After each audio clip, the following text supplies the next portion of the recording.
My grandmother used to say that the truth has a way of sitting quietly in a drawer until someone needs it. I didn't understand what she meant until the night of my brother's rehearsal dinner, when my uncle stood up in front of 43 people and told them I had been stealing from her for years. I was 31 years old. I had a USB drive in my purse, and I had been waiting for exactly this moment. Let me go back. My grandmother, everyone called her Gran, but her name was Eloise, was the kind of woman who kept receipts for everything. Not because she was suspicious, because she was precise.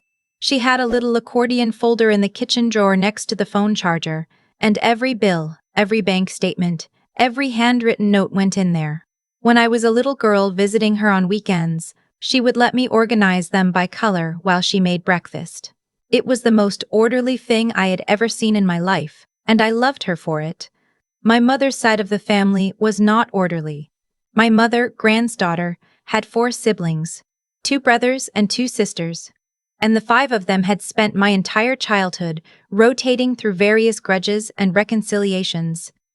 Gran was the glue. She called everyone on their birthdays. She sent cards with $20 bills inside until her 80s, when she switched to Venmo and made my cousin set it up on her phone. She was 83, and she had a Venmo. That tells you everything you need to know about her. I was the one who lived closest to her.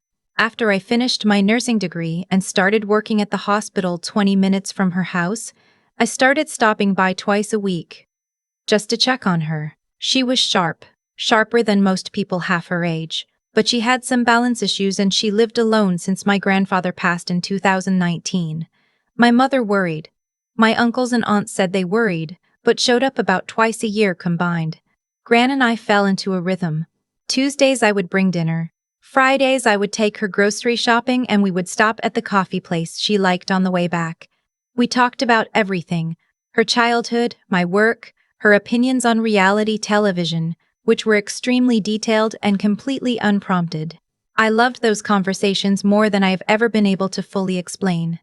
Somewhere along the way, she started talking to me about her finances. Not because I asked. I never asked. But she wanted someone to know, she said. She didn't trust the bank's financial advisor. She thought he was too smooth. She didn't want to talk to her children about money because it always turned into an argument. So she talked to me. She had savings. More than I expected for someone who had lived as modestly as she did. But Gran had been careful her entire life, and my grandfather had left her a paid-off house and a life insurance policy.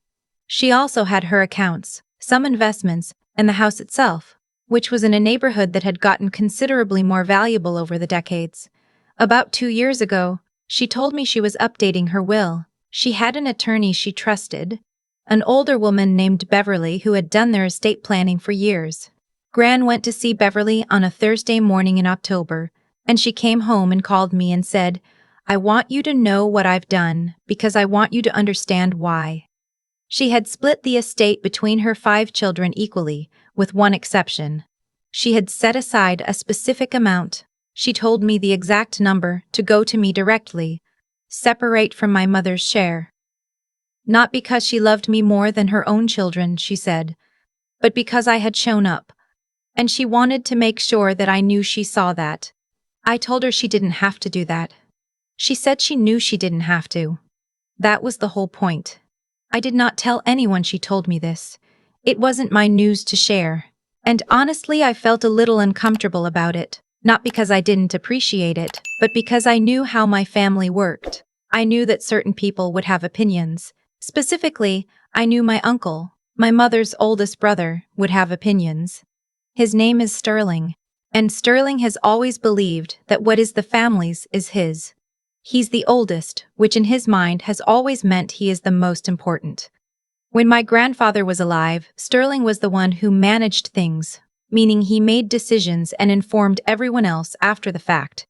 He had a financial planning business of his own, and he had spent years positioning himself as the family expert on money. He also had more debt than anyone knew, a fact I would not learn until much later. After Gran updated her will, she made a comment to me in passing that Sterling had called her asking questions about Beverly. "Just checking in," he said. just wanting to make sure she was being looked after properly. Gran told him Beverly had been her attorney for 20 years and she was perfectly capable of managing her own affairs. He called again the following month, and the month after that. I noticed, over the next year, that Sterling started appearing at Gran's house more. He would show up on a Saturday morning with coffee and stay for 2 hours.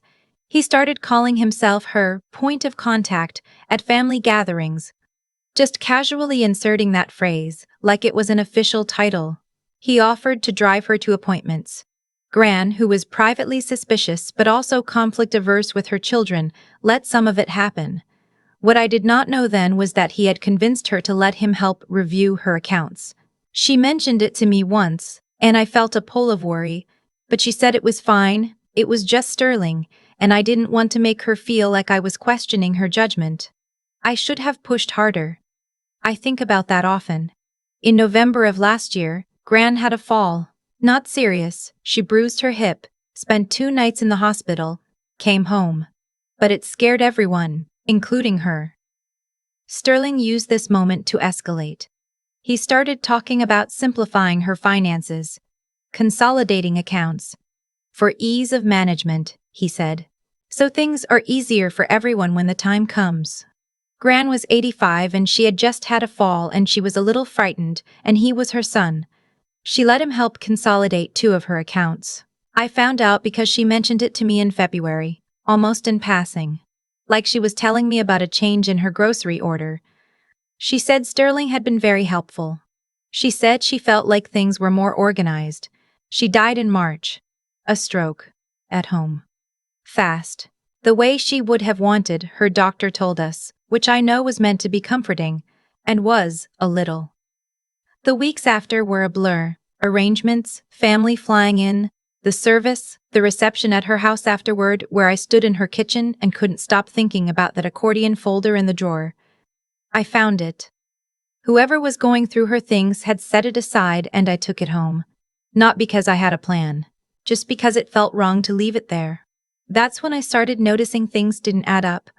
Beverly reached out to me in April, not because I contacted her.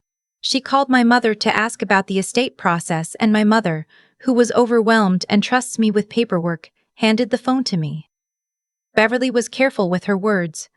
She said she wanted to make sure the family understood the will as Gran had written it. She said she had become aware of some concerns and wanted to ensure the distribution went according to Gran's actual instructions. I asked her what she meant. There was a pause. Then she said, "Your grandmother came to see me in January, 2 months before she passed." I didn't know that. Gran had gone back to Beverly on her own, without telling anyone, and had made an additional document, not changing the will, but adding a letter of instruction and a specific attachment. She gave Beverly a sealed envelope and told her to give it to me directly, not to the estate, not to the executor, to me. By name. Beverly had been waiting to see how things unfolded before reaching out. What had been unfolding, it turned out, was Sterling. In the weeks after Gran's death, Sterling had been moving through the estate process as though he were the executor, which he was not. My mother was. He had presented documents to the bank that Beverly told me she had never prepared, amendments she had not drafted, adjustments to account distributions that did not reflect Gran's actual will. Beverly had already contacted the state bar and an attorney who specialized in estate fraud.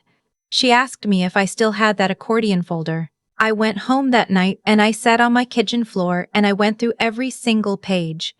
Here is what I found in Gran's own careful handwriting and in her printed bank statements. Sterling had moved money. Not once. Repeatedly, over about 14 months. Starting shortly after he got access to her consolidated accounts. Small amounts at first, then larger ones. The accordion folder had statements Gran had apparently printed and kept without saying anything to anyone. She had been tracking it. She knew. She knew what her son was doing, and she had been too heartbroken to confront him. So instead she had gone back to Beverly and made sure I would have what I needed. I sat on that kitchen floor for a long time. I thought about her hands folding those statements and putting them in that accordion folder. I thought about her driving herself to Beverly's office in January. By herself, at 85 years old, 2 months before she died, to make sure that the truth would survive her. I cried. I cried for a long time. And then I scanned every single document and saved it in 3 places. My cousin's rehearsal dinner was in June. My cousin, Sterling's son, had no idea about any of this. He is a good person. His fiancée is a good person. His fiancée is a good person. I almost pulled out of the whole thing because I didn't know how to sit across from Sterling at a dinner table and act normal. But I went. Because my cousin deserved to have his family there, and because I was not going to let Sterling take that from me too. What I did not expect was Sterling to take that from himself. We were 45 minutes into the dinner. The food had just arrived. Someone had made a toast, then another toast. It was the kind of warm, loud, chaotic family dinner that Gran would have loved, and I was sitting there missing her and trying to hold it together. Sterling stood up.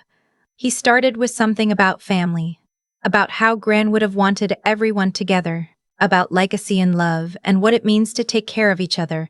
And I genuinely thought for 1 second, that maybe he was just going to make a toast. Maybe he was going to be a person. And then he said my name. He said he had something important to share, and he was sorry to bring it up at a happy occasion. But he felt the family deserved to know. He said he had discovered, while managing Gran's estate, that money had been moved out of her accounts without authorization. He said he had traced it. He looked at me across the table and he said he was heartbroken to have to say this, but the evidence pointed to me. He said it in front of 43 people, including my mother, including my cousin on the night before his wedding, including people I had not seen in 15 years. My mother made a sound I had never heard her make before. My aunt started crying. People were looking at me. And I felt something go very still inside me. Not calm, exactly. Still. Like everything slowed down, I reached into my purse. I had the USB drive. I also had a printed summary Beverly's contact had prepared, 4 pages, clean, with account numbers and dates, and transfer records and Sterling's name on every single one of them. I had brought it because Beverly had told me the estate attorney might need it that week, and I had been carrying it around for 3 days. I put it on the table. I said, I need everyone to look at this. Sterling told me I didn't know what I was talking about. He said those documents were taken out of context. He looked around the table for backup and found very little. My mother picked up the first page. She is not a financial person, but she is not stupid, and the documents were clear. She read it for about 90 seconds. Then she set it down. Then she looked at her brother. She said, Sterling, what did you do? It was not a question. 2 of my aunts asked to see the pages. My cousin, the one whose dinner this was, got up from his chair and walked outside. His fiancée followed him. I felt sick about that. Still do. Sterling tried 3 more times to explain. He said Gran had authorized the transfers. He said I had misunderstood the documents. He said Beverly had a grudge against him for reasons he didn't explain. Each time he spoke, the table got quieter. At some point, my uncle on my mother's other side, a quiet man who almost never speaks at family events, said, Sterling, sit down. And Sterling sat down. I did not feel triumphant. I want to be honest about that, because I think people expect you to feel triumphant in those moments, and I did not. I felt exhausted and sad, and I kept thinking about Gran in Beverly's office in January, alone, doing what she had to do. I left after an hour. I hugged my cousin before I went. He was very pale and quiet, and he hugged me back and said he was sorry, which nearly broke me because he had nothing to be sorry for. The estate process is ongoing. Sterling hired an attorney immediately, the good kind, which tells you something about how much he was worried. Beverly's referral is working with my mother and the other siblings on recovery. There are numbers and timelines and legal terms I am still learning. I have been told the situation is serious. I have been told there is meaningful documentation. I have been told there is meaningful documentation. I have been told to be patient. I am trying. My mother calls me every few days now. We have always been close, but something shifted after that night. She keeps saying she should have paid more attention. I keep telling her that Gran didn't tell any of us. She handled it the way she handled everything. Quietly and in her own time, on her own terms.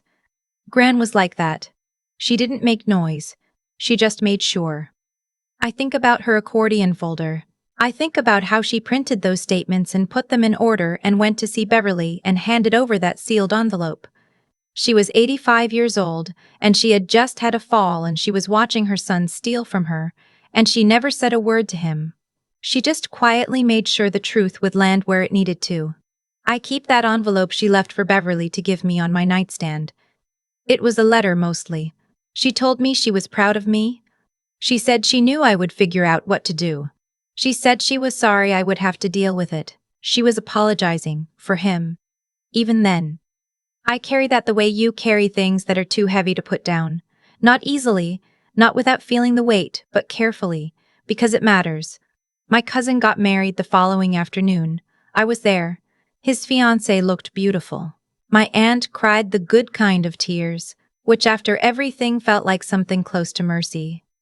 At one point during the reception, someone made a toast about Gran. Just a few lines. That she would have loved this, that she was there in some way. That she was the reason any of us are in each other's lives at all. I held my glass and I thought, yes, she was. And she made sure I had what I needed. I've thought a lot about what Sterling actually believed in that moment, when he stood up at that dinner table and said my name in front of 43 people. I don't think he thought he would lose. I think he had spent so long watching people stay quiet that he genuinely expected me to stay quiet too. That's the thing about people who take advantage of others over a long period of time. They start to confuse your patience with weakness. They see you showing up, being steady, not causing scenes, and they decide that means you won't. Not that you can't, that you won't. And so they get bolder. And bolder. Until they do something like stand up at a rehearsal dinner and accuse you of a crime they committed themselves. Sterling didn't get caught because I was clever. He got caught because Gran was. She sat with what she knew, quietly, for months. She printed those statements. She drove herself to Beverly's office. She handed over that envelope, and then she went home, and she didn't say a word to anyone, because she had already done what needed to be done. She trusted that the truth, placed carefully in the right hands, would travel on its own. I think about that a lot. Not just what she did, but how she did it. Without anger, without a confrontation, without making anyone else carry what she was carrying. That takes a kind of strength I am still learning to understand. It's not the loud kind of strength. It's the kind that sits quietly in a drawer and waits. What I've come to believe is that the choices people make have weight, and that weight doesn't disappear just because no one is watching. Sterling made choices. Small ones at first, then larger ones, and each one added to something he couldn't see building. He thought he was managing a situation. He was actually constructing his own consequences, one transfer at a time over 14 months, while his mother printed the evidence and filed it in an accordion folder next to her phone charger. I don't say that with satisfaction. I say it because it's true, and because I think it matters. The way we treat people, especially people who trust us, especially people who are vulnerable, especially people who love us without condition, that doesn't stay private. It surfaces. Maybe not immediately. Maybe not in the way anyone expected. But it surfaces. For a long time after that night, I kept asking myself what I could have done differently. Should I have confronted Sterling earlier? Should I have pushed Gran harder when she first mentioned the consolidated accounts? I've made peace, mostly, with the answer being, I don't know. I was working with what I had. I showed up on Tuesdays with dinner. I went grocery shopping on Fridays. I sat with her and talked about reality television and let her tell me the same stories more than once, because I loved the way she told them. That was what I had to give, and I gave it. It wasn't nothing. Gran said so herself in that letter. What I know now, what this whole thing carved into me, is that integrity is not something you perform when people are watching. It's what you do on a Tuesday evening when nobody asks you to come. It's what you do when staying quiet would be easier. It's what an 85-year-old woman did when she drove herself to her attorney's office 2 months before she died and made sure the truth would outlast her. I want to be that careful with the truth. I want to be that steady. I'm not there yet, but I'm trying. And I think trying matters. Gran knew what she was doing when she left me that envelope. She wasn't just leaving me documentation, she was leaving me an example of what it looks like to face something hard with your eyes open and your hands steady and your heart still intact. I carry that. I intend to keep carrying it.